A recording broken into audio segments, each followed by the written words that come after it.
Standing in front of a fridge full of food, yet still ordering takeout? We've all been there. Why the betrayal? Cooking suddenly feels exhausting after a long day, while takeout promises quick, delicious comfort without any effort or mess.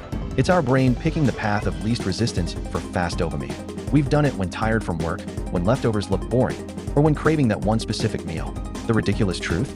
We know it's more expensive and we'll regret it later, but we still hit confirm with full confidence every single time.